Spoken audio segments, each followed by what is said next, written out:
Hello everyone, I'm meteorologist Jack Church. Thanks for checking in online for your latest weather forecast, and we are going to continue with some really nice weather over the next few days. A couple of different changes here and there. It's going to be a little cooler towards the end of the weekend, and we're also going to continue to see gusty winds along the coastline. The reason for that is we have this little wave of low pressure. You call it a trough in the upper levels of the atmosphere as well as down to the surface. What happens is strong high pressure, which giving us great weather, well, that high pressure wants to go to where the lower pressure is, and that's the reason you get some strong northerly winds across the area. Other than that, though, weather across the region is going to be very, very nice. Pinpoint forecast, there is a weak cool front that's also going to be passing through. You can kind of watch this batch of clouds tonight as they swing past us. A few may enter our skies early in the morning, then by the afternoon, we're bright and sunny. We'll continue with some gusty winds along the coastline, while the rest of us will see temperatures dropping about 5 to 10 degrees over where they have been previously in the week. And we continue to see another little system trying to work its way through on Saturday morning, maybe a few showers well to the north of our region. Then that one will probably fizzle out as well, and we'll continue with lots of sunshine in our local forecast. So here's what we're talking about now region-wide tomorrow. East of the Cascades, cooling down back into the 60s. You can see along the Columbia River Gorge, we've got some clouds there, but still nice. 65 in Portland, 68 in Eugene. Further south you go, though, a little warmer. And in Brookings, we're looking at the possibility of a Chetco effect, a light offshore wind there, pushing it to about 70 degrees.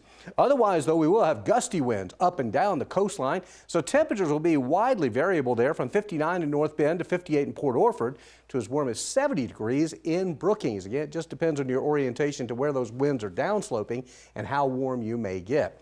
Meantime, east of the Cascades, overnight tonight, clear to partly cloudy as we head towards morning, down to 42 in Klamath Falls, 45 in Paisley, 44 in Lakeview. Highs tomorrow, a little cooler, just in the upper 60s, but still pleasant, 48 degrees for Crater Lake. Back here in our west valleys, we'll start out clear, then a few clouds towards morning as that front starts to pass through. Lows will be in the mid to upper 40s. Tomorrow, instead of the 80s, we'll go with the low to middle 70s across the area. 75 here in Medford, 73 in Grants Pass. Still very, very nice.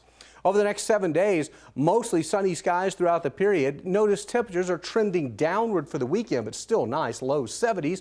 And then we may visit the upper 60s to around 70 next week, but no rain in sight.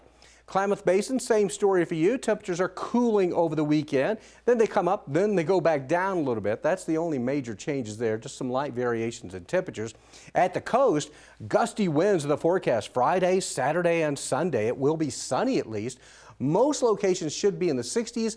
Again, if you're in the Brookings area and you get an offshore breeze there, you may get well into the 70s, and we'll continue in the 60s next week with mostly sunny skies. Northern California, you're cooling too to the lower 70s as we head into the weekend. And then another little front comes through, pushes it down into the 60s on Tuesday and Wednesday. But again, that front will be dry as well.